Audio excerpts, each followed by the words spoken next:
AC. Why don't you see that man? What man? The latest process server. Surely you're familiar with process servers. Now, Mattie, don't you start. I'm not starting. I'm just frightened of my reputation. I'm spending so much time with this one. Well, these bring your bank account down to a nice flat zero. Your wife's doing a lot of Christmas shopping, Mr. Pigeon. Why don't you pay any attention when I tell you how close to bankruptcy you are? It's going to be all right, Mattie. I tell you, it's going to be all right. It's going to be all right until the stores come to take back the gifts. Would they do that? Oh, if you don't pay your bills. Oh, what's the use? From your son, collect. Hasn't he left Stanford yet? I didn't read it. I just paid for it, $2.78. And your brother-in-law's waiting to see you. No doubt also collect. We'll get rid of him. When you haven't been able to for 20 years? I'm busy with a client. That's the one lie I couldn't tell without bursting into tears. Willie! Willie! Hello, boy. Oh, good news, eh? As a matter of fact, it's very sad. Wire from Reggie from Denver. Oh, it's too bad. Doctors give no hope for Uncle Henry. Only a matter of hours now. For Pete's sake, why can't I come home? He doesn't even know I'm here. This is one street. Well, the rest of it doesn't matter. No. It's Uncle Henry we have to think about, yeah. Yeah, the poor old fellow. That's too bad. Still, he is getting on. I mean, say... Been failing for years. Exactly, yeah. It isn't nearly fast enough at the rate you've been going. She's right. No need of being hypocritical about it, Of course not, no. Uncle Henry would have been the last one to expect it. He is a tough old bird. Of course he is, yeah. I don't think I'm being too callous when I think of what Clara and the girls and Reggie could do with that money. I shouldn't think so, no. Well, they're young enough to enjoy it. Oh, exactly, yeah. I could use some of it, too. Of course. Build up the firm. Build it up, yeah. Yeah, money makes money. Wow, money make, yes. Come over to Frost with I'd me. be delighted. There's a bracelet over there that Clara admires. Well, as a matter of fact, I want to do a little shopping on my own, and I thought that perhaps you might, say you Why, sure, Willie. How much? Oh, well, Mr. Pigeon. Huh? It would seem that Willie left the barn door open. Afraid I've been kind of a nuisance, but I gotta touch you. Oh, that's all right. Sorry to have kept you waiting. Pressure of business, you know. Come, Willie. Send a wire to that little whippersnapper in Denver and tell him to stay there until the end. And impress on him that he's a representative of the family in this hour of, need? Yes, sir. Yes. That's right. You know what I mean. Good day, sir. Good day. You know, I've been here so long, I kind of hate to leave. There'll be others.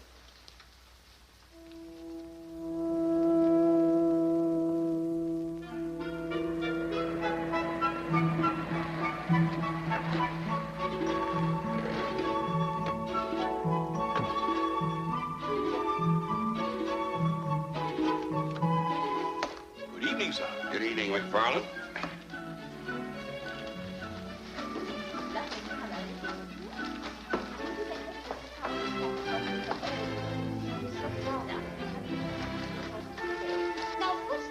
Silver vase from Tiffany's for the Carters. I had the most awful feeling I sent them the same thing last year. Or did they send us one? Well, this begins to look like the real thing. How are you, my dear? Frantic? Well, you should take it a little easy. You have these young ladies here to help you. You'll be worn to a frazzle before Christmas Eve. They couldn't do a thing without me.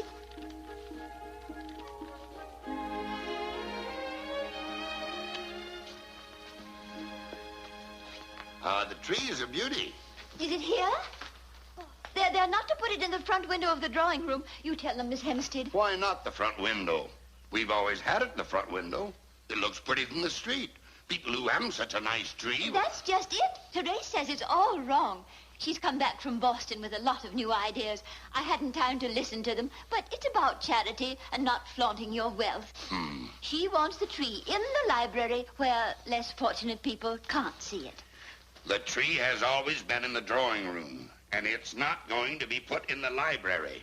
That's the only room in this house I've been able to train your brother Willie to stay out of. Now, you know you're really fond of Willie, dear, and he's just brought you a lovely gift. Oh. The library. Dad! Well, how? Oh, wonderful, Dad, and you? Fine. So what's this I've been hearing about some soldier named Bates? Some soldier named Bates. Captain Bates. You love him? Madly, wildly, and fearsomely. How unutterably mucky. Oh, isn't she devastating? When I left, she was doing Lana Turner. You know, I haven't been able to figure this new one out yet. Here are mine, Miss Lodge. They're all labeled, and here's the list. Now, I want them done in pale green, with the wide white satin ribbon and the darker green velvet sprays attached to the bow. And I don't want anyone else to use that combination. We've already used that combination. But I told you that... Can't you just mix them, darling? Mother, don't be tiresome. No one uses mixed colors anymore. You wrap your gifts the same each year until it becomes distinctive of you, like your perfume. The other is absolutely de trop. All right, darling. We'll find something distinctive for you. Oh, and I am glad to see you're using your French whenever you can.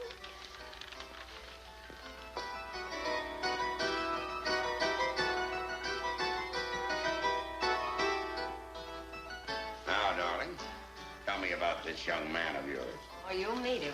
He's spending Christmas with us. What's his first name? Stephen, and don't call him Steve. Don't worry about me. But I do. In fact, I worry about the whole blessed family.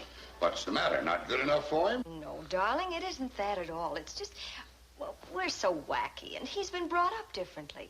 His mother, Mrs. Bates, is a very forceful sort of woman. Terrifically back bay and high church, and... Isn't she hyphenated? No, it's Beresford Bates, but no hyphen. I expect she'd consider the other un-American. She sounds grim. Mrs. Bates is one of the wealthiest, most socially prominent women in the East. So? She still sounds grim. Grim or not, will you please stop interrupting? Now, this is serious. I must have Dad's approval of something I want to do. Something I simply have to do.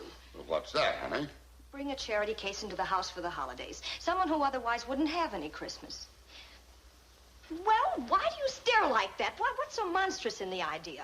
Mrs. Bates does it every Christmas, only she doesn't stop at one. Last year, she had 6 children. Mrs. Bates? I thought you said Stephen was an only child. Whoops. Count on Mother to pick up the wrong thread of a conversation. We were speaking of bringing a needy person into the house at Christmas. Oh? And I want... Well, to tell you the truth, I have to have one. I told Mrs. Bates we've always done it. And with Stephen coming... Of all the foul ideas, you promised me a party with the entire upper floor and only my friends. How can I have them with some smelly charity case in the house? They don't necessarily have to smell. I think it's rather a sweet idea. You say Mrs. Bates does this every year? Yes, Mother. Then I don't see why I can't do it. It might start a movement. We aren't doing this to make a splash. Are we doing it? That's what I want to know. Why, couldn't we just show him Willie and say that he's a charity case? James. Really, J.C.? Why, I offered to leave years ago. Sure. Sorry, Willie. I was only kidding. Well, I think you're all being terrible to laugh or bicker about helping the needy. All right. You can have your charity case. Where do you get them? I don't know. Perhaps one of the servants know of someone. Wait, I have it. Every year, the Globe publishes a list of needy cases. Now then, we'll find a copy, close our eyes, and pick a letter. What do you mean, pick a letter? The cases are listed 1, 2, 3, and so on, and the people are referred to simply as Miss A, Miss B, and Mr. C. You know, I thought it was rather decent of them not to give the full name. Oh, yes.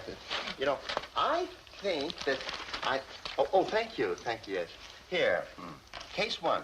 Miss L, age 41, renounced the chances of a brilliant career as a concert pianist to nurse her aged and infirm mother. Only a month ago, the mother died. Well, I don't want to seem mean, but someone with such a recent death in the family would... She'd either tell us all of her mother's symptoms or try to play the piano. It isn't that. Try another, dear. Case 7. Mr. H has toiled at back-breaking labor to support his 7 motherless children. Out! For heaven's sake, why don't you do as Willie suggested? Close your eyes and pick one. Then let's have a little Christmas cheer of our own. Shall I? Of course, darling. All right. What did you get? Since he was hit by a speeding car 10 years ago, Anthony M. has seen fame and fortune desert him. Once a matinee idol, beloved of all theatergoers, An actor! he was struck down at the height of his career, leaving him permanently lame. Oh, what a pity. Yet Mr. M. has accepted his lot with philosophic fortitude and has shown an admirable willingness to take the most menial of jobs. Well, he's it as far as I'm concerned. Sounds like a gentleman, almost. The sort who could wear a dress suit if necessary. Mother, listen to the rest of it. Still, misfortune seems to pursue him. Only a month ago, while working as night watchman in a New Jersey factory, a mysterious fire broke out and the plant was burned to the ground. Thus does the world forget easily, and this once famous man needs your help. Give if you can. Oh, we certainly shall. He'll want a muffler. A muffler? Well, of course. All night watchmen wear mufflers, and I've 3 left over. But one can hardly put Merry Christmas to Mr. M, can one? I'd better know his name before I rap. Mother, I don't think you have quite the right idea about Well, this. of course I have. Naturally, we'll give him more than mufflers. Have McFarlane call the paper, or let Willie call. He's terribly sweet with people. Oh, Dad, doesn't it make you feel all warm and happy inside to be doing this? But we must remember to treat him as a guest, you know. Make him feel at home, at least for a week.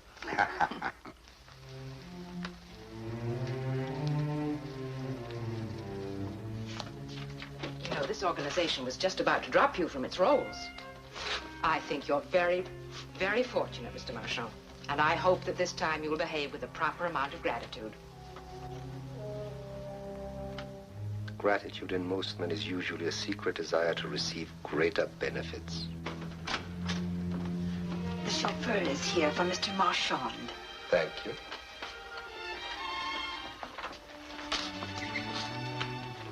I'll take it, sir. Thank you.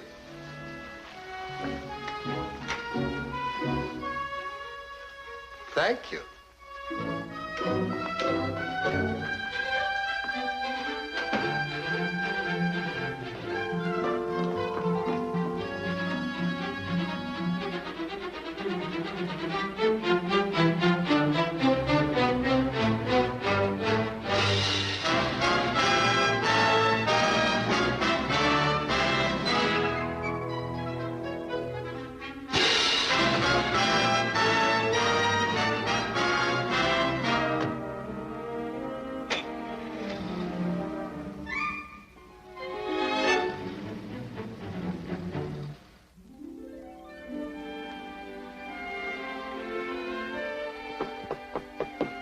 Come in.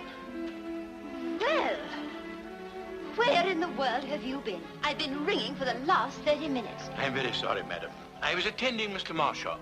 Oh, It's the internal injuries. The poor gentleman suffers something dreadful during the night.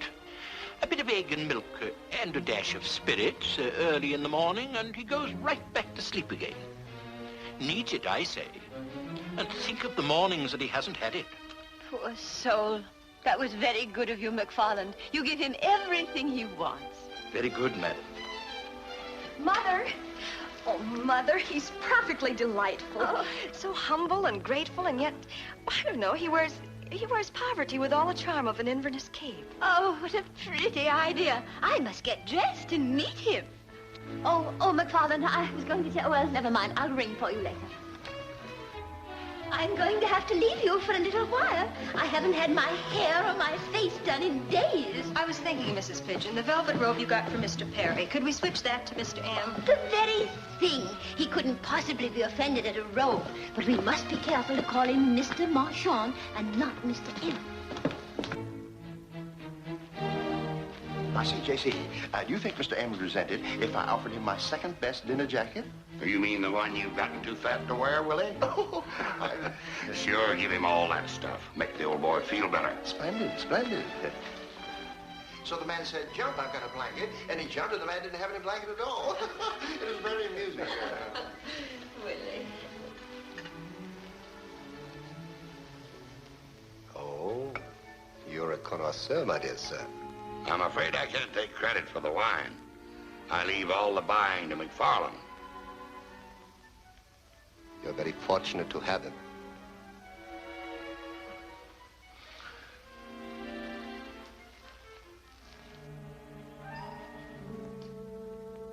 Good morning, sir. Good morning. You sent for me?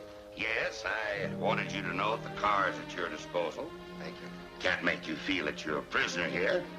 And in case you go out, you need a little cash. Oh, no.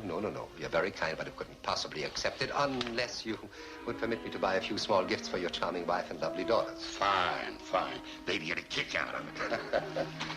If I am on my way to the office now, would you care to drive down with me? I'd be delighted to. Fine. Come right along. Thank you.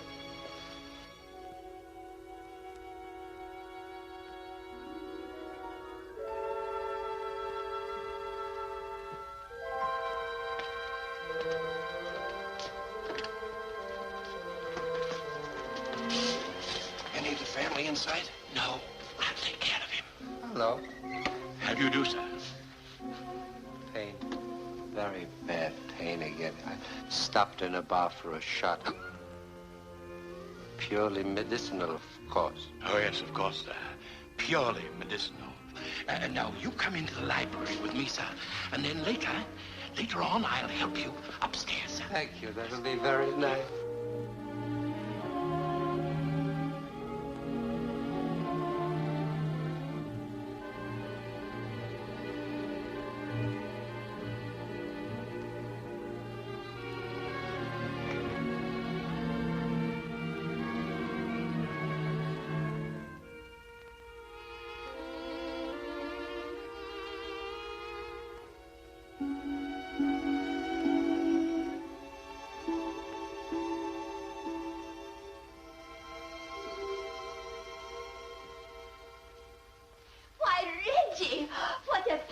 Overcoat. What happened? Uncle Henry died yesterday, and he's left every cent to some showgirl. What? Showgirl? He was insane. Do you mean at his age, Uncle Henry? No, Mother. He hasn't even seen her since she was a child. That proves he was crazy. No one is going to believe he hasn't been seeing her. And if it gets in the papers and Mrs. Bates reads it, oh. What are the terms of the will? Do you know? The lawyer was really a decent sort of guy, and he let me copy down the most important part. Without all the whereas and let it be known, here it is. To the girl who played Little Eva in the Versailles production of Uncle Tom's Cabin at the Bijou Theater, Pueblo, Colorado in 1915, I leave my entire estate, with the exception of the following bequests. $1 to my nephew, James Pigeon, who was married to an empty-headed, extravagant woman, and if I left him any more of my hard-earned money, she'd only throw it away. I don't think that's very nice of Uncle Henry. Silly, too. If he'd left us his money, I wouldn't throw it away. I'd keep it. Well, there's some more here. His foreman and his servants and that sort of thing. When we get back to the girl. I lost touch with her years ago, and although she was billed as Sunshine Maryvale, I have reason to believe her real name is Watson. Watson? No worse than Sunshine Maryvale. To this end, I have entrusted my attorney, H.M. Trainer of Denver, to find this girl. If she is not found during a search to be conducted over a reasonable length of time, then my residuary estate shall pass without further legal steps or delay to my nephew, J.C. Pigeon of New York. Mr. Trainer shall be the sole executor and trustee of my estate. There it is, Dad. $5 million. Lovable character, Uncle Henry. Oh, yes. Charming little man, yeah. Get me Denver, the lawyer.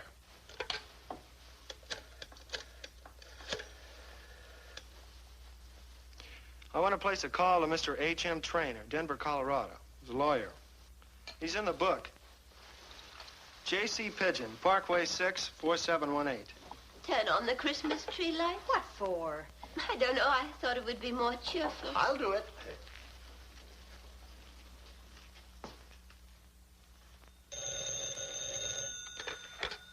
Yeah, hello? Yeah? All right. Mr. Trainer? James Pigeon speaking. I've just heard the terms of my uncle's will. Yes. Yeah, he was a fine old man. I admit that this whole thing is somewhat of a surprise, but I wanted to talk to you about one of the conditions. It says that unless the girl is found during a search to be conducted over a reasonable length of time. Quiet. Well, is the period of time specified in the will? Oh, he left that to you. Well, what do you consider a reasonable length of time? Well, Mr. Trainer, here it is. I'm not quite as wealthy as my uncle thought. Successful, yes. But anyone who doesn't want $5 million is a fool. I don't know how you're fixed financially, but for a consideration, a handsome consideration, couldn't you limit your search to a week?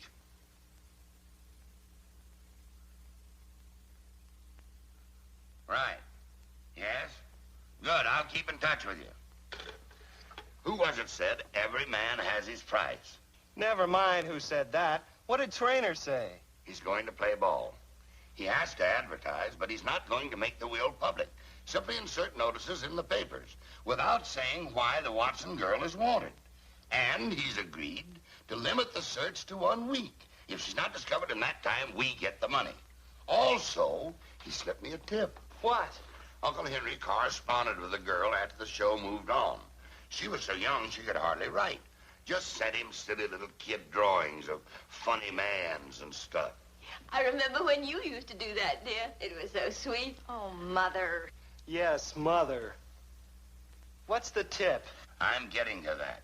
The parents always added postscripts to the letters, and from certain references made to New York, the lawyer feels that if the girl is found, it'll be here instead of out there. Well, what good does that do? I propose to find her first. Dad, we don't want her found. We don't want her to find out about Uncle Henry, which is something quite different. I'm thinking of Poe. Poe? Edgar Allan. The Purloined Letter. The last place that anyone would look for her is right here in this house. And we could keep the papers away from her. Good heavens. Don't swear, Therese. Well, who wouldn't swear? We have a charity case in the house and now a child actress. And Stephen is coming. The charity case is your idea. If Stephen thinks it's odd, we can whisper quietly to him that she's another one. Provided you can find her, of course. And Angela doesn't get wind of it. See that she doesn't. You know, I might be of some use in locating Miss Watson. That is to say, I've hung about the theater quite a bit. Stage doors, you mean? I think Willie's absolutely right. Once those people start in the theater, they stay with it. How would you go about looking for her? I would suggest that you contact the Actors' Equity Association. If she acted as a child, it'll be recorded someplace, since all children of the theater must have court permission. Oh, thank you. In that way, you can learn her first name and eliminate all other Watsons, of which undoubtedly there'll be quite a number. May I? Sure. Thank you.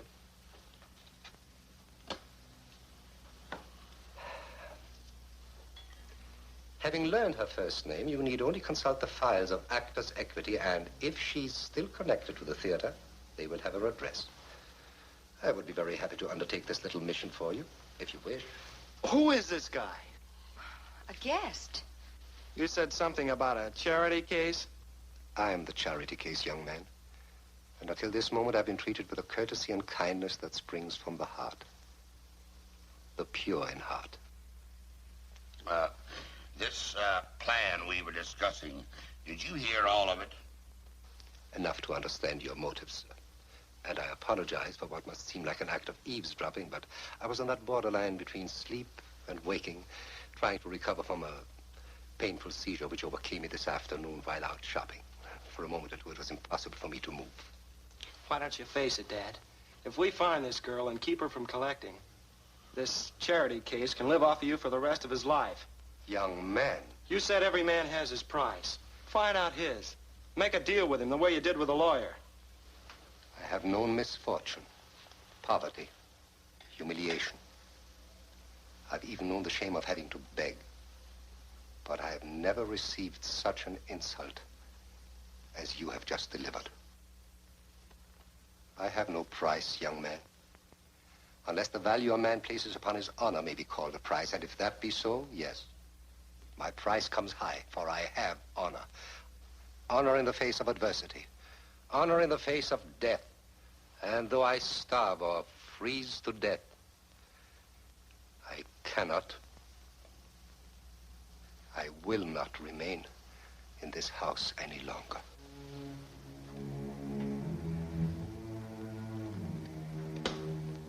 This lovely girl, this equally lovely and kind woman, your mother, took me into their house when I was faced with the blackest despair. No, not just despair, sir, but the river. And you, and you, sir, held out a helping hand, gave me hope, friendship, food, clothes, warmth. Beg your pardon.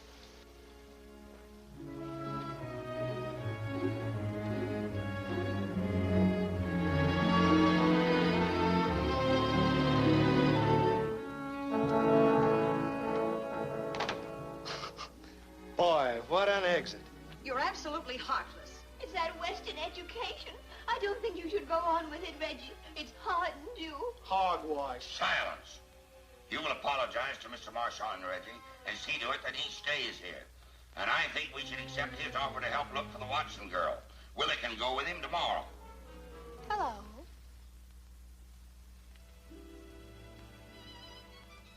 Summer owl, eh? Farewell, my child. Remember me. You kill me.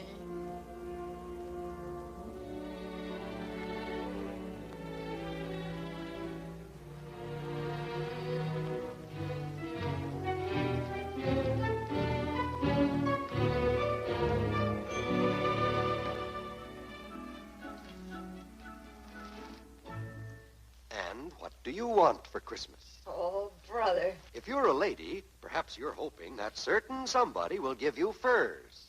You don't have to be a lady to wish for furs, you dope.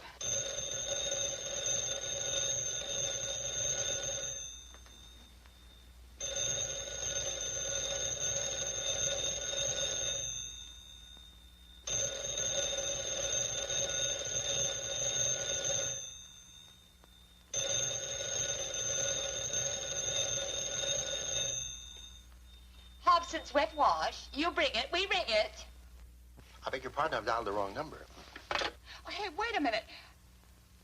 Oh, come on, try it again, fella. You sounded all right. 1, 2, 3, 4, 5. Oh, let it be lunch instead of cocktails. Please, lunch instead of cocktails. If I eat any more peanuts, I'll be hanging by my... Miss Watson's apartment. Miss Watson's maid speaking. One moment, please. I will see. Hello. Who is this? Yes, but I don't seem to remember a Mr. Crawford. No, you wouldn't. The fact of the matter is, what'll I tell her? Didn't the family instruct you? No, I suppose I had no idea that we'd find her so easily. My word, I never gave it a thought. The fact of what matter is what? Well, you see, I discovered that we're cousins. What? Say, what kind of a gag is this? No, it's quite true, Miss Watson. You see, the family had a phrenologist, I mean to say a genealogist, looking up our family tree. Silly and all that, you know, but they did, yet, and they've unearthed you. I mean, say, the fact that there was a Watson, well, and the family wants you to visit them over the holidays. Of course, you have other plans. Still, we thought you might see them, or, well, perhaps me, eh? Well, I'd like to see you. But if you come in here with a writ, brother, there's going to be plenty of trouble. Oh, I assure you. Well, just come, bring it if you've got it, and let's get it over with. But if you're a right kind of a guy, you'll stop at the delicatessen on the corner and bring some lunch. I'm hungry.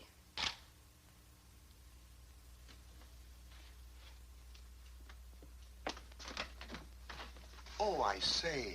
Why, you're charming. And you're Santa Claus. Come on in. Thank you. How do you do? Oh, this is Mr. Marchand. How do you do? Not Anthony Marchand. I'm flattered that you remember the name. Why, anybody who knows show business remembers that name. You're as kind as you're mistaken. Oh, here, let me help you.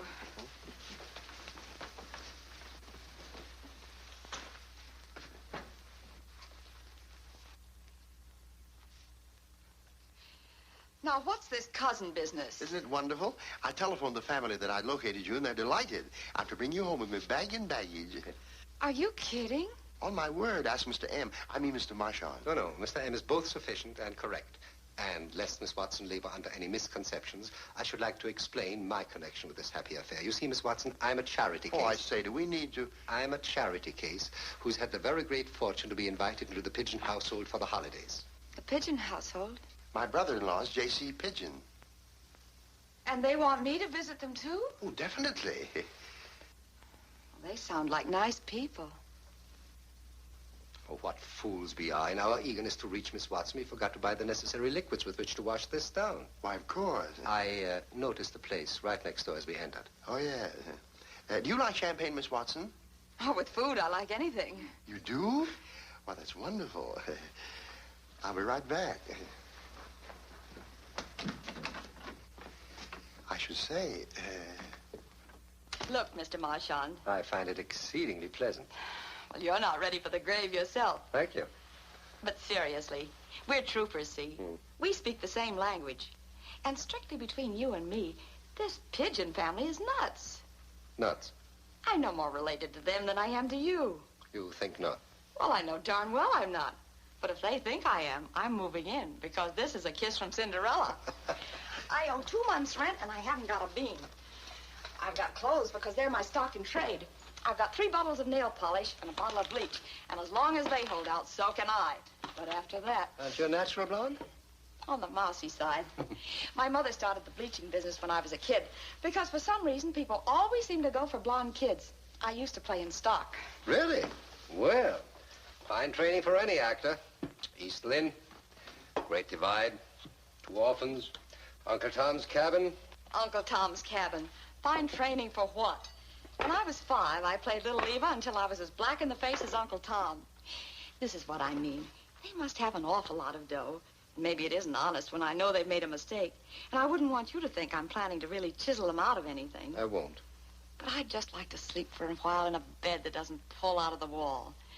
And watch some servants pussyfooting around with trays of something for me. And not jump out of my skin and try to remember my prayers every time the phone or doorbell rings. See what I mean? How do I look? Really like Santa Claus. I bought them off a chap in the street. He was tired and wanted to go home anyway. Merry Christmas, everybody. Oh.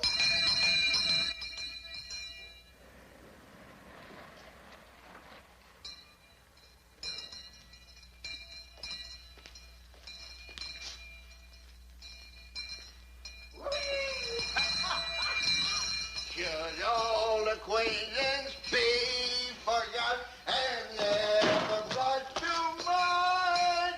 Just drink a cup of wine this year for the days of old William!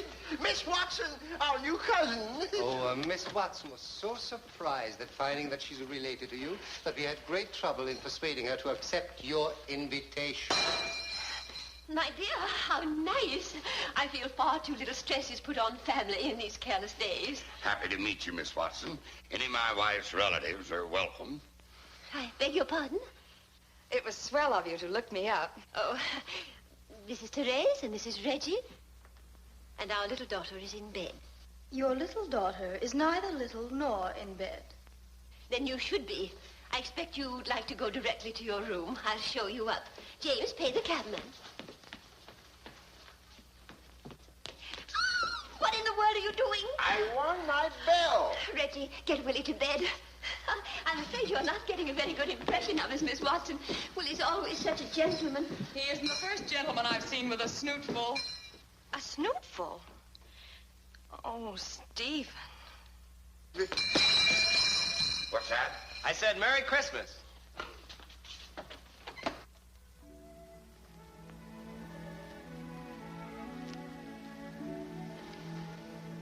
Thank you, McFarland.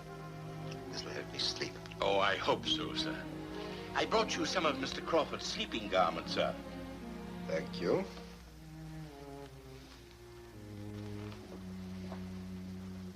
I played Hamlet. I saw you, sir, in London. Oh, did you? I played Richard III, Macbeth, Henry IV, Petruchio in a great production of The Taming of the Shrew, and no one has equaled my death scene as Romeo. Yes, I even played the Hunchback of Notre Dame. But there's one part I've never played. What was that, sir? God. God, sir? God.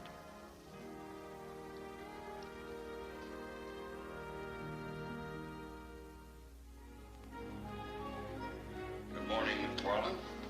Good morning, sir.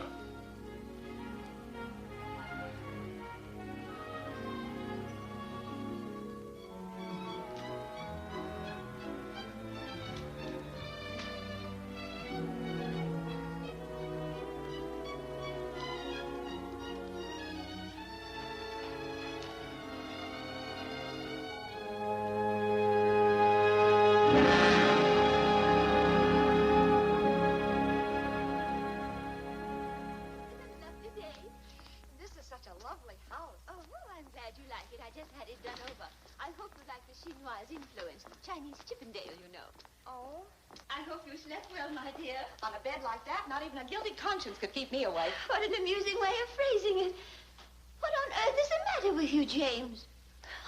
You look as if you were posing or had a pain.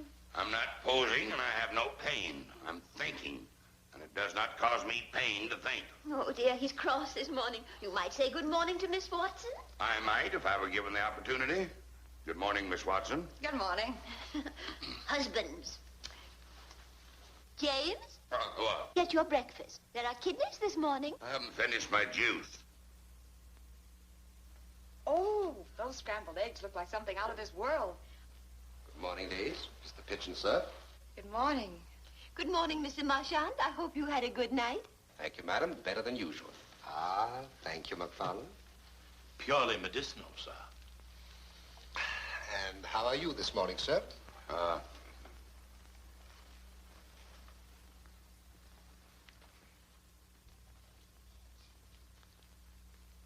James, what is the matter? My leg's asleep. Well, why don't you stand up and stomp your foot? I don't want to stand up and stomp my foot. What do you think I am, a heifer? Not at your age.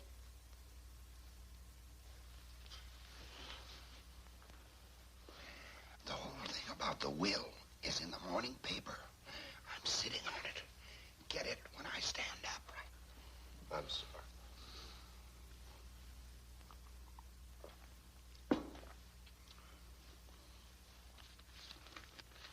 Sit here, dear. You'll have to excuse me. I have received some bad news. James, what is it? What's happened? Mr. Marchand, will you come with me to the library? Glad to. Excuse me, lady. He's concealing something.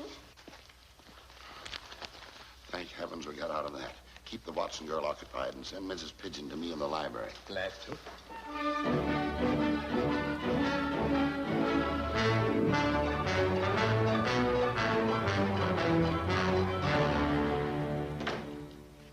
Mother, what is it? What's happened? Shh, darling. Father's talking to the lawyer in Denver. I see. Well, can't be helped now, I guess. We'll just have to hope for the best. What's that? The same to you. What did he say? Merry Christmas. You think he's double-crossed you, Dad? No, he had to file a will for probate. He did it quietly, but some smart reporter got wind of it. He was upset about it. He even held out hope that maybe the Watson girl was dead. Well, you didn't tell him. That she couldn't be dead and eating kidneys and bacon in my dining room? No. Well, what do we do? I don't know. We've got to get her out of town, away from the newspapers and the radio. Where? How? If you'd only bought that place in Connecticut that I wanted last summer. Wait a minute. Wait a minute. There's a house that we haven't been able to even give away. It's about 60 miles north. The nearest village is 5 miles from it. No telephone. Here it is. Built in 1771. Additions and improvements have strictly adhered to the period... never mind that. 6 master bedrooms. Can you get possession of the place? Well, certainly all I have to do is go to the office and get the keys. Well, where are the owners? Oh, let's see. Yeah. House has remained possession, same family. The only surviving heir is Lady Allensby, now residing in England. Well, that sounds like the place. But how will we explain the sudden move to Miss Watson? And Stephen, what am I going to tell him? Oh, I wish I were dead. What will we tell them? We've made such elaborate plans here for Christmas.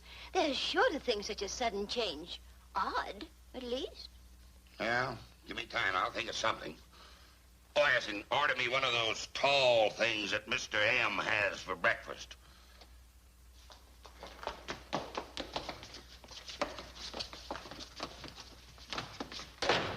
Would you put him on a chair yourself, please, sir? My hands are all grubby. And only yesterday I had myself all done up for Christmas, and now I can't spend it with my boyfriend, and it's cruel. Cruel!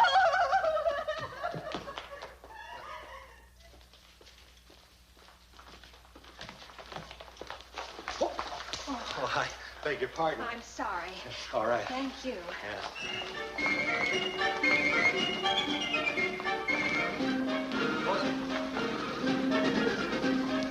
beg your pardon, dear.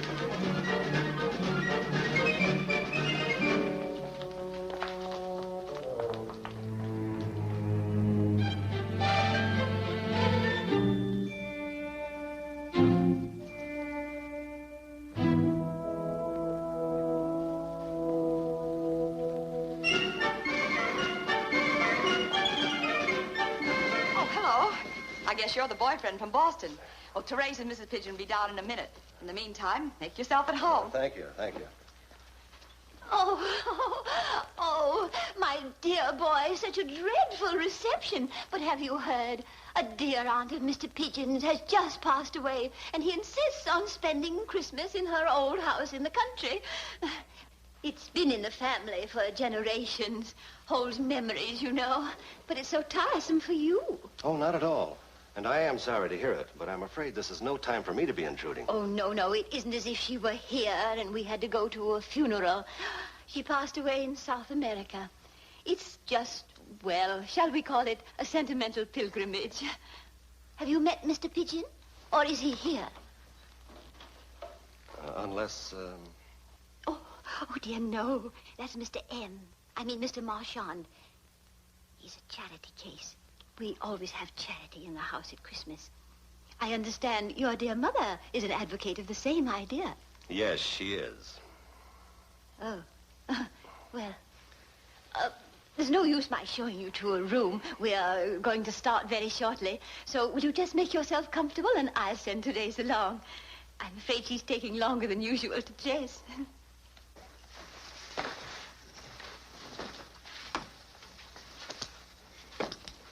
Oh, you little fiend, this is blackmail. Well, it's no worse than what you're doing to the Watson woman. You're so clever. I'm not as stupid as she is, apparently. And I'd like that black velvet evening gown you just bought. It makes your skin look sallow. Oh. Don't swear, Sister Darling. You know Mother doesn't approve. And the elegant Mr. Bates and his mother, ooh, they'd be shattered. Oh, she knows. Oh, Angela, she's known all along. Overheard the whole thing. I thought you meant Miss Watson. Well, it amounts to the same thing unless you can make her promise to keep quiet. Where is Angela now? In there, stripping me of my wardrobe. Oh, Mother, if you have any love for me, talk her out of that evening gown. But she's apt to show up in it at dinner, and heaven knows what Stephen will think. Heaven only knows what he's going to think anyway. Mother, this family is absolutely insane. I know, dear. I know. Oh, dear.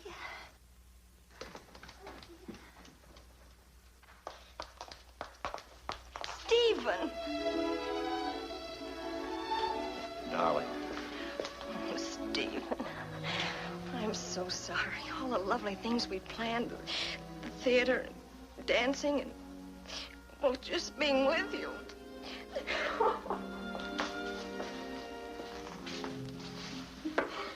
We'll be together, if you want me to stay.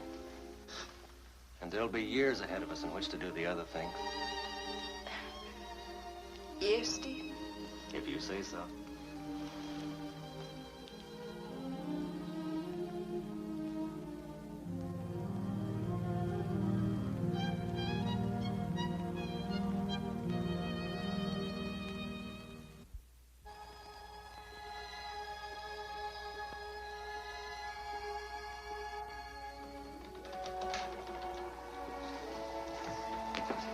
McFarland! McFarland! Why haven't they built the fires? It's as cold as a refrigerator in here. Uh-oh. A Christmas present from the servants. What is it? Everybody braced, brave, and smiling? They've quit. What? Dear sir, it is my painful duty to inform you that the entire staff has struck. And since my accomplishments do not include cooking and building of fires, I am also regretfully tendering my resignation. Respectfully, McFarland. His accomplishments. Well, there's a postscript. Please tell Mr. Marchand I am sorry I shan't be here to look after him. So I'm including the recipe for his morning drink. Your recipe, sir. Thank you. Well, what do we do? I haven't the faintest idea. Oh. What was this, the torture chamber? Oh, a loom for making rugs. your father's great-great-grandmother made that very rug you're standing on. Really? I wish the old girl had made it a bit thicker. I could feel the cold coming up to the soles of my shoes. It's easy to see why the cook left. Look at my things after all my work. Call an agency. There is no telephone. Then let Stephen or Reggie drive you into the village we passed. Surely we can get local help of some kind. I will not have any local help in this house. You seem to forget that I was reared here. Oh, Pidgey. How do you think I'd feel if the cook turned out to be some girl I went to school with? Or the butler, the president of my debating team? If you were on a debating team, I'm sure you were the president. Still, I get your point. What do you suggest? You used to be able to cook. Why don't you try it again? On that thing? Oh. I've cooked on everything from a gas jet to an electric grill smuggled in past the landlady. Let's take a crack at it, Mrs. Pigeon. If some of these able-bodied guys will scare up some wood. That's the spirit. I'll get some. Oh, me too. Where's it stored? In the shed out back. Well, there's no fuel like an old fuel. Do forgive me for bringing this up, Mr. M. Marchand. We know you've worked at being a night watchman. I just wondered if you'd had any experience with furnaces. Well, no, not in a professional capacity, but I'd be delighted to try my hand at it.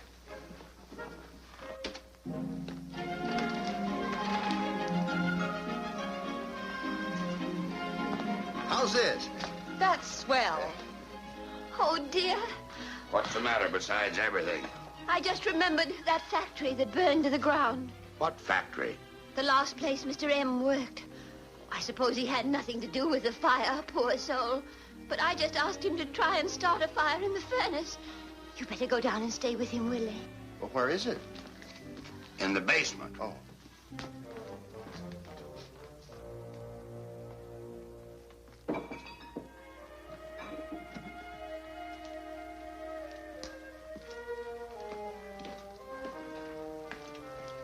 Come over here, my friend.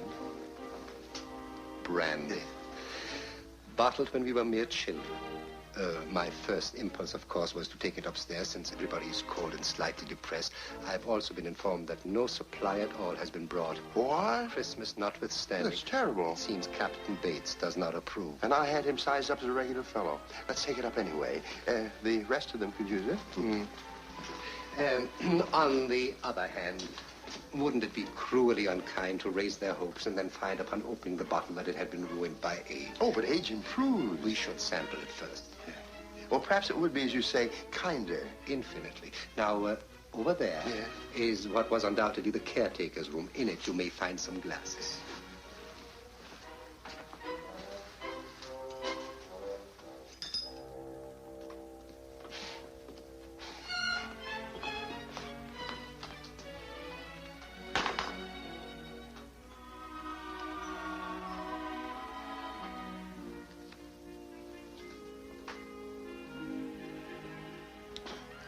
What do you think?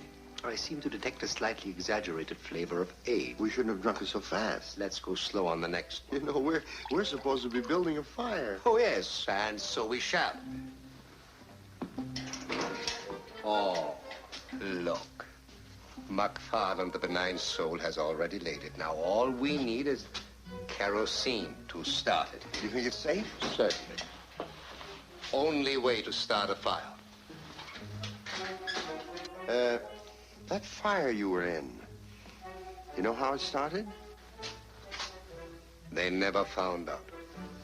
Sabotage? Oh, no. No, that isn't likely. It was a mattress factory. If you are ever homeless, which I sincerely hope you never will be, and have no place to sleep, I cannot recommend too highly the job of night watchman in a mattress factory. I'd be all right. Their slogan was, sink down on a downy mattress. I did.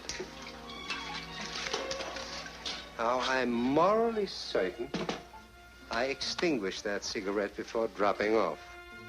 But when I woke up, I was surrounded by a wall of fire. So I understand.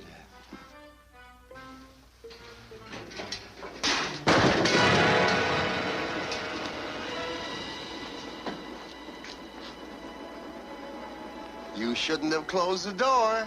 But there's a fire, my dear sir. Don't call me sir anymore. Just call me Willie. Willie. Is there something I can do to help you? I'll say. Here's a flock of potatoes you can peel. Oh, you peel the potatoes, kid.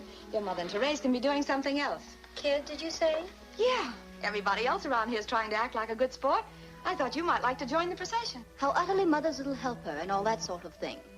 I'm afraid processions bore me. And I've never peeled a potato in my life. And I've seen days when I didn't have one to peel. Let's both peel them, darling, and I'll show you how.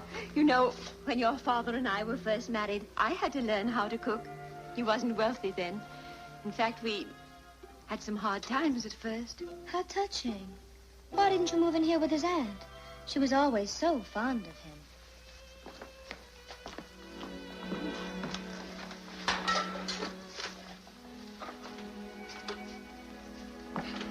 It's none of my business, but give me 5 minutes a day with that kid in a locked room and I'd show you something. What do you mean? I'd whale the living daylights out of her. Oh, I've seen plenty of them like that in show business. They come in acting like they own the earth. 9 times out of 10, it's just because they're young and scared to death they aren't going to make good. And most of them don't make good. And if you're an old hand at the business, you know they won't. And there are plenty of tough times ahead. But if they've learned to be regular, they'll be able to take it better when the bad breaks start coming. So you gang up on them, give them a silent treatment for a while, or a good going over, and...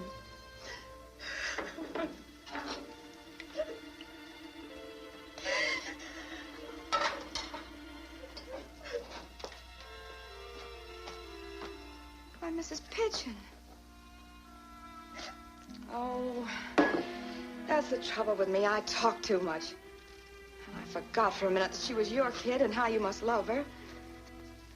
That's not why I'm crying. Well, then what was it? Was it something else I did? No. Oh, no. It's just... Oh, you're just tired, that's what, and all upset. You worked like a dog to have a nice Christmas in town, and that was spoiled. And then you came up here and everything went wrong. I think you've been swell about it. And we still have tomorrow.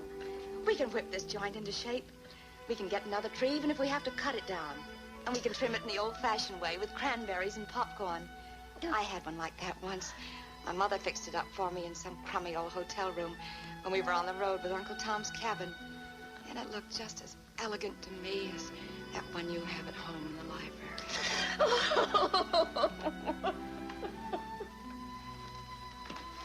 Is there anything wrong? She's tired and I'd blab my mouth off. Mrs. Pigeon, may I suggest that you go and lie down for a while? What is Angela doing? Endeavoring to make a rug. Make a rug? Oh, dear. Holy mackerel.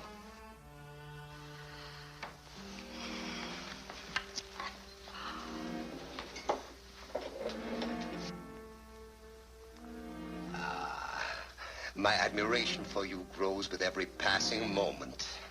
Well, wait until you've tasted it. I haven't the faintest idea what the results will be. Will you lift one of those lids for me?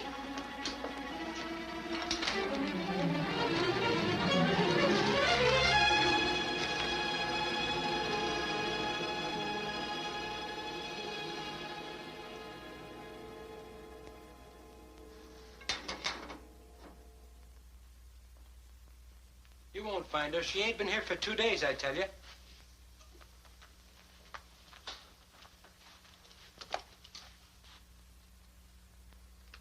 Is this a picture of her? All right. If you hear from her or she shows, don't waste any time calling this number. Here.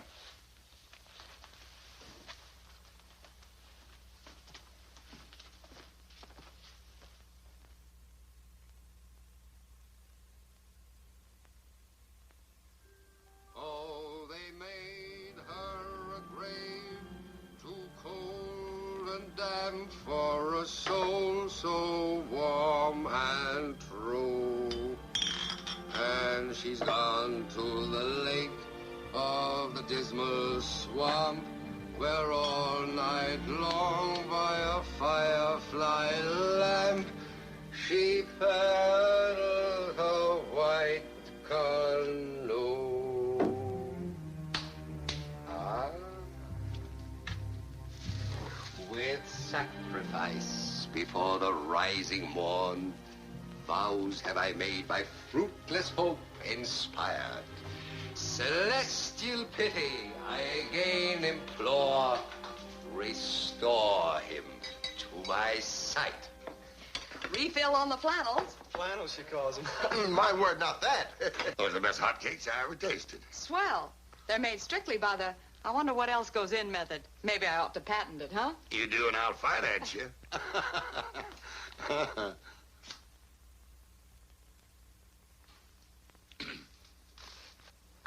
Well, how are you doing? Watch.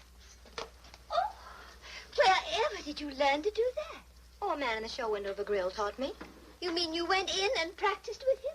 Certainly. He said I was a good draw. Crowd collected in no time.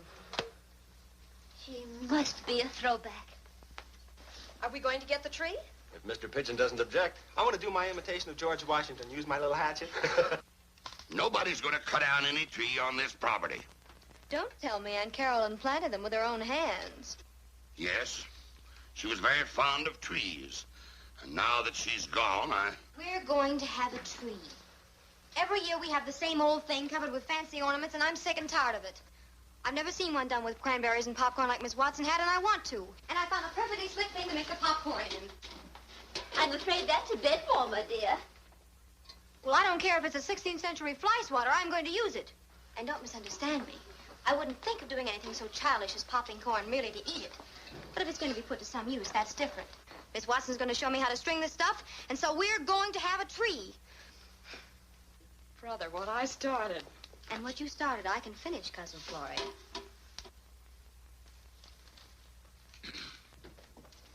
I tell you, I don't know. He merely said he was going to show a client a house in the country. Don't you keep your keys labeled? Certainly. Then we can check the keys still in the office against your list of properties. You could, but you aren't going to. And if you don't leave, I'm going to call the police. I wouldn't, unless you want to get your employer in a worse jam than he's in already. Well, even if you had the right to pry into our files, I haven't the time. Look, Miss Tate, it may be Christmas Eve to you, but to us it's just Tuesday. Take your time. We've got all day.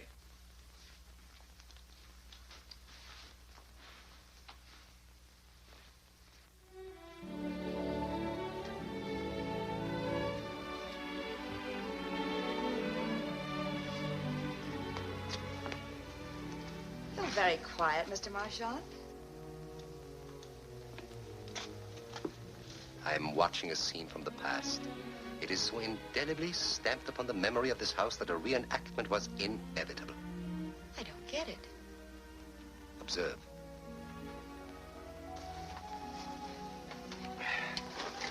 Take it easy, Goon. I'm out on a limb. I'm doing it on purpose. It's my time to trim. I see a young girl stripped of all artifice, working in chiding harmony with her older brother who's cut down a Christmas tree. Surely that is not new to this room. There's the father, dozing by the fire. He will awaken soon, refreshed, peaceful it is to be hoped, and undoubtedly hungry. There's a girl, her fingers busy with a needle, and the man who loves her sitting beside her.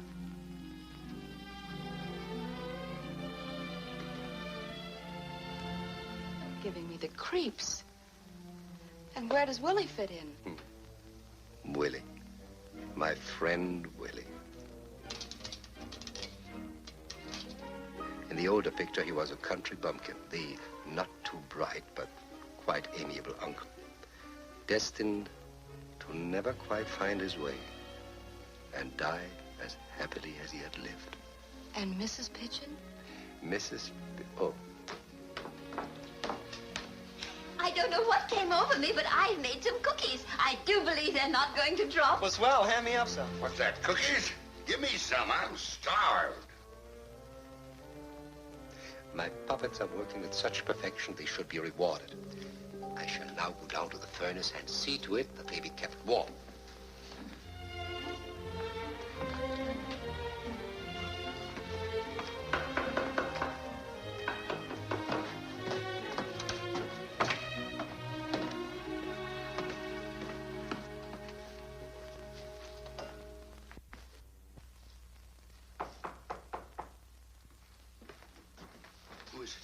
Visitors with flat feet. Detectives? Did they see you? Afraid so. Play some music.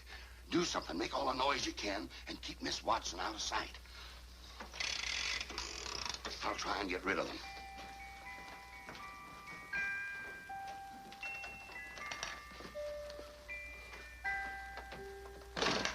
Come in, gentlemen. Are you Mr. Pigeon?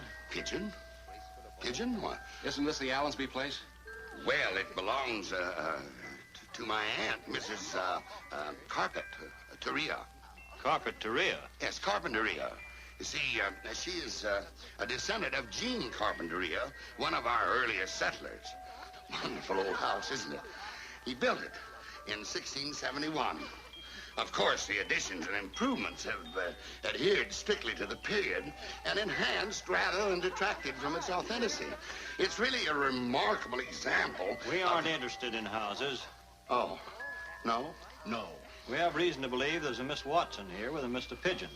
James! Oh, you really must come in. Oh, I didn't know. Who are these gentlemen? Oh, they're looking for a Mr. Pigeon and a Miss, what was the name? Watson. Florence Watson.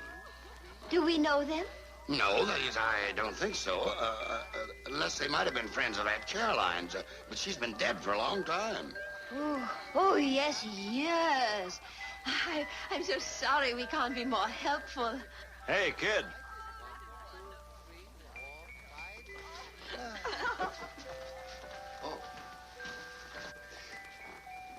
Oh, wonderful. Thanks, old boy. Yeah. Were you speaking to me? Yeah. What's your name? It ain't Kid. Hey, the guy with the limp. Did I understand you correctly? Yeah, I guess you did. Didn't you and a Miss Watson help deliver a drunk to a Mr. Pigeon's house in New York the other night? I am not acquainted with the people you have mentioned, nor do I approve of drunks. And I find it bitter indeed that a man who has been crippled in the opening up of new frontiers in the service of humanity should be referred to as the guy with a limp. Good day, gentlemen. Oh, I'm so sorry, but the professor is always upset when his affliction is mentioned. It reminds him of... Tibet. Tibet, you know. Tigers. Yeah. Well, I guess we got a bum steer someplace. I'm sorry to bother you. Oh, it's perfectly all right.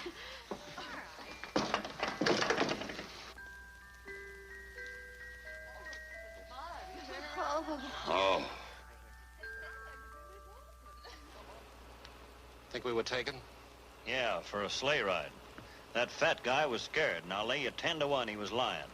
What are we going to do next? We can't go busting in there again without a search warrant. We're going to try and get one.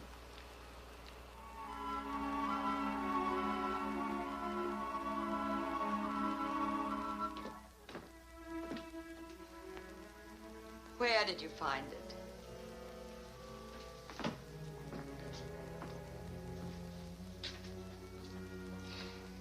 You may have the goblet, my dear. I'll use the bottle.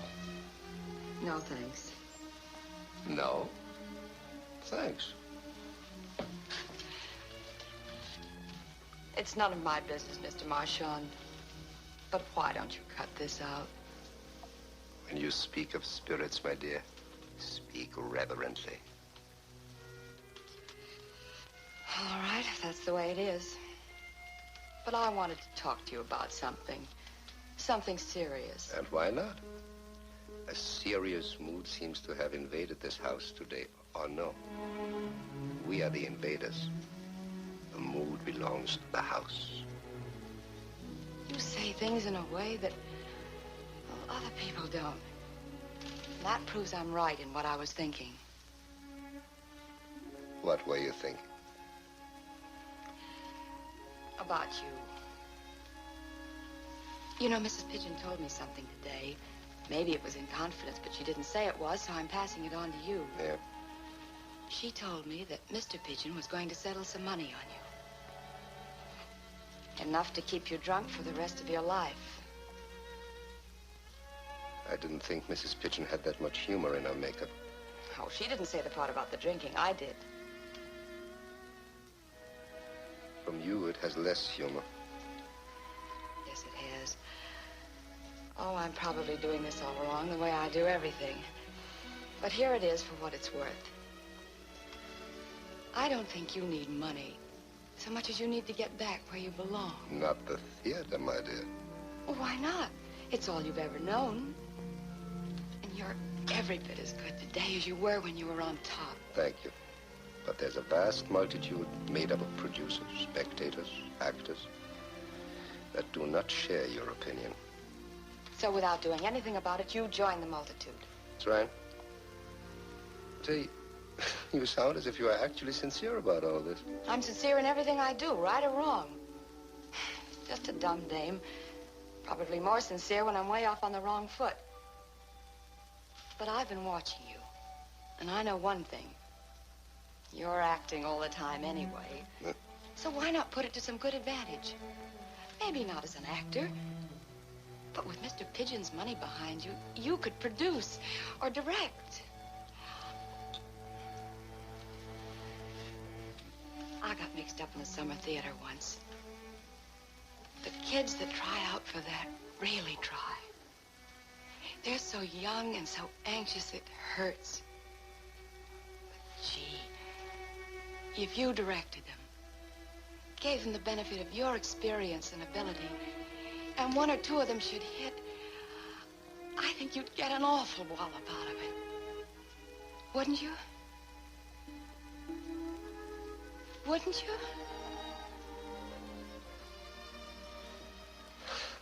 I've never heard so many cliches spoken with such unconscious sweetness. I don't know what the devil you're talking about. I'm sorry, I don't know what you're talking about. I have a vague idea you want me to stop drinking and open a theater with Mr. Pigeon's money. Not a theater, a summer theater. Here in the barn. Here? Mm-hmm. In the barn? The barn on this place? Sure. Mr. Pigeon thought so much of his aunt, he'd want to hang on to it for sentimental reasons. But he might let you use the barn.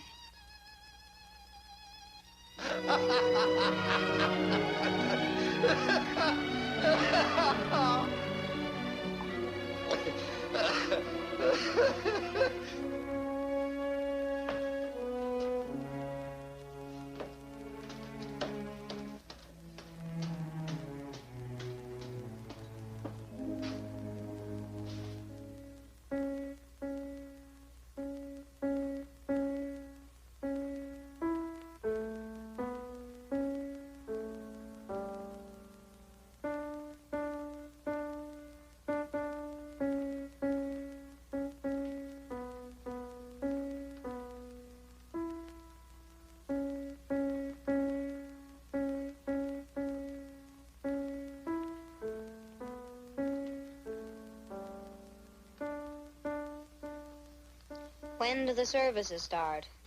As soon as they bring in the body, I guess.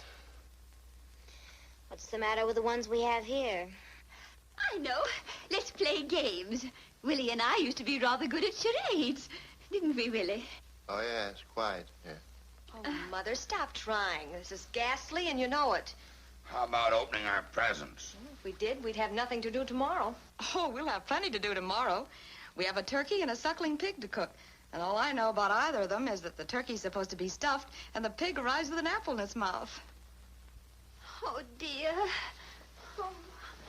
What are you doing? Nothing, dear, nothing. You are, too. You're spoiling the effect. I stacked every one of those presents, and I want them left as they are. Angela, please. Oh, I'm terribly sorry about your present, Miss Watson. Why, that's all right, Mrs. Pigeon. I didn't expect one. I have nothing for you either. I wish I had.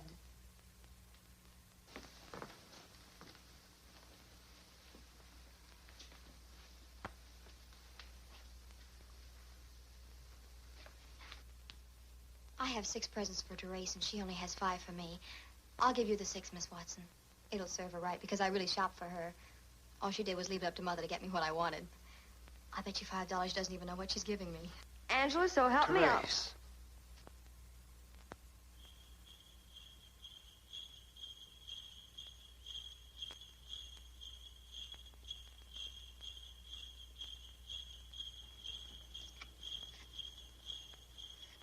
They're coming here, a whole sleigh full.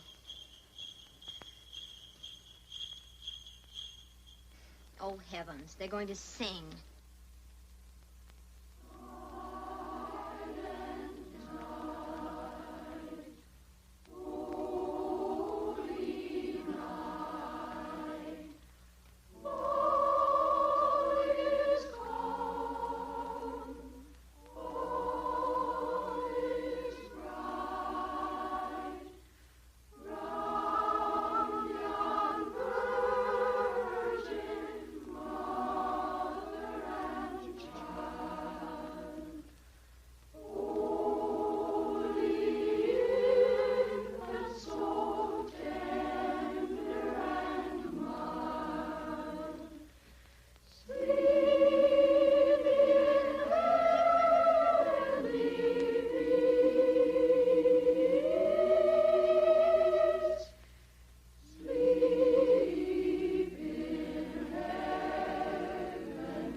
Well, don't we give them something, some money, or... I'll take care of it.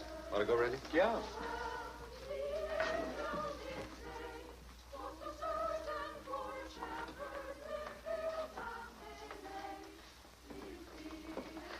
I've heard them in the city, but it isn't quite the same, is it? Nothing will ever be quite the same for any of us after tonight. Those voices tell us that there's still left in some the belief in God. I haven't the effrontery to speak of God, so I would instead remind you of a moving tale of simple people. The Christmas Carol of Mr. Dickens. You remember? Of course. How much do you remember? That there was a little boy who was crippled, and the sophisticate no doubt gags over his name. Tiny Tim. And of course you remember the three spirits. The spirit of Christmas past, of Christmas present, and of the Christmas to come. And when Scrooge beheld the last of these, the spirit of Christmas to come, he pled with the spirit to tell him if it were too late to alter it. You remember all that? Vaguely. Oh. Vaguely. Well, in that case, you may have forgotten that a ghost preceded the three spirits. Well, most of us forget that because it pleases us to forget what we don't like. But there was a ghost named Marley, and he had once been a man, a partner of Scrooge. Do you recall? No, but I think... Good. Let us think of the ghost of Marley. Mr. Marchand is enacting the Christmas Carol for us. Oh, that's quite appropriate. Carry on, Mr. M. I want to hear more about the ghost of Marley. He was shackled, you know, bound by chains. And from these chains hung many things, cash boxes, Keys, padlocks, ledgers, deeds, and other heavy material things that had dominated him in life and that he was forced to drag along with him in death. In the spirit world, things have to be objectified. To carry a nebulous thing around called greed wouldn't make any noise, and all self-respecting ghosts have to clunk. You mean clank, don't you? I do mean clank, my dear, and thank you for reminding me. Shall we go for a walk? Yes, let's. Bully idea. Go for a walk. All of you. I will stay here. And while you're gone, I will keep on talking. I will speak of Molly's ghost. And the words will be held here within these walls for others who may come, refuse to listen like you, and go on. I will ask again what Scrooge asked of Molly. Why are you fettered? And Molly will answer. I wear the chain I forged in life. I made it link by link and yard by yard. I girded it on of my own free will. And of my own free will, I wore it. Is its pattern strange to you? And Molly will say again, it is required of every man that the spirit within him walk among his fellow men. And if that spirit goes not forth in life, it is condemned to do so after death. It is doomed to wander through the world and witness what it can no longer share, but might have shared in life and turned to happiness. Go then. Go now. Miss Watson here has told you of a Christmas in the past. This is the present. There'll be others, but you, all of you will remember this one. And sometime, like Scrooge, confronted with the spirit of Christmas to come, will sweat and tremble as the spirit points down to the grave which bears your name. You, like Scrooge, will cry, Spirit, hear me. I'm no longer the man I was. I will honor Christmas in my heart and try to keep it all the year. I will live in the past, the present, and the future. I will not shut out the lessons that they teach. So tell me I may sponge away the writings on this stone. James has always been a good man. In his agony, Scrooge caught the spectral hand. It tried to free itself, but Scrooge was strong in his entreaty and detained it. Look here, Mr. Marshall. Holding up his hand in a last prayer to have his fate reversed, he suddenly saw a change in the phantom's hood and dress. It shrunk, collapsed, and dwindled down into a bedpost. You know, I could use one myself. What? A bedpost. Oh, dear, how perfectly dreadful. Oh, it's all right, Mommy. He's just passed out. Oh, Reggie, you haven't called me Mom for years. Just slipped out, I guess. Oh, I'm terribly sorry, Mrs. Pigeon. Why should you be? You didn't. I know. Oh, no, I don't know. And I'm not as good as Mr. Marchand when it comes to explaining things, but I've a funny feeling I belong to him. To his world, his way of living, I mean. Well, what I'm getting at is, you people have been kind to us. You've done your best to be decent and show us a good time, and for thanks, you've had to suffer an embarrassing scene. You don't know what he was trying to do. Oh, no. I know what he did to me. He made me want to get something off my conscience. I'm here under false pretenses, and I know it. I'm not related to you, and I know it. I knew it when I accepted the invitation, but I was flat, Mrs. Pigeon, really flat. You mean broke?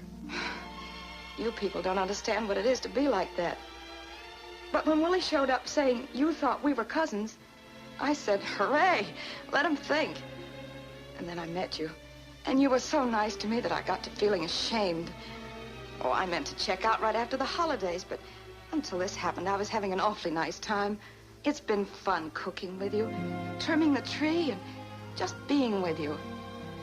And I didn't feel as if I were cheating you out of too much. Listen, I'm a brat. I've even worked at being one because I thought it was smart. But if I'm a real brat, I want to say that I think it's because I was born in this family. Are you going to keep on doing what you've been doing and not tell her? After the way she's acted and the things she's just told you? Because if you are, I don't want to be a part of you anymore. And I'm going to... Wait a minute, baby. And don't call me baby. Mr. M was right when he said nothing would ever be quite the same after tonight. I know I won't. And Angela's shown she's learned something. You can count me in, too, sis. I was getting kind of tired of college anyway. What about it, Dad?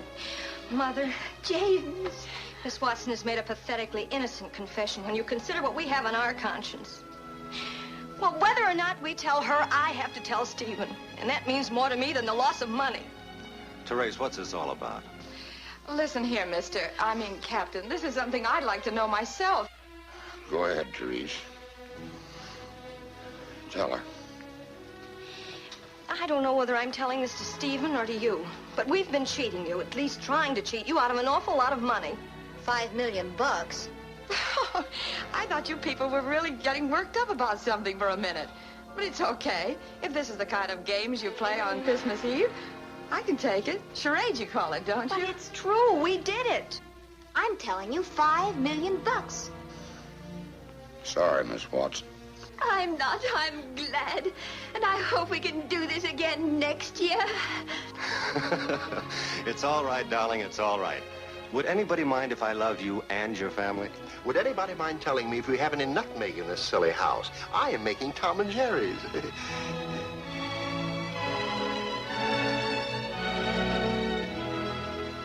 Thank you. Hold her hand, someone. She's pinching herself black and blue. Don't. It feels good. Oh, I'm so glad we did it. May I make a toast? Well, you're the guest of honor. Thanks. To that famous gentleman and sterling actor who took the count instead of waiting for the bows. Mr. M. Mr. M. Mr. M. Mr. Pigeon, sir, and his dear lady, I realize that my behavior last night was in execrable, gosh, he uses dollar words, taste, and I wish to apologize. I also beg your forgiveness for this seemingly ungracious departure, but my gratitude for the helping hand you extended to me in my hour of need bids me remain loyal to you, even though my sympathies are with the admirable Miss Watson. Unfortunately, I have formed a deep attachment for her. Well, anyway, he wishes you a Merry Christmas, and he's gone. Well, doesn't he say where? Oh, how did he leave? Oh, dear. James, you must find him. How far is the nearest town? 5 miles? Is there a bar there? Yes. Somebody drive me.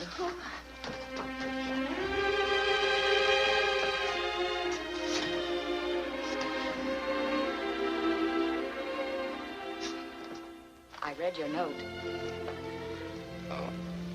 Did you mean what you said? About liking me? Is it possible that such a thing could be of interest to you? I'm here. You are? I'm glad. Will you join me? Oh, you were great last night.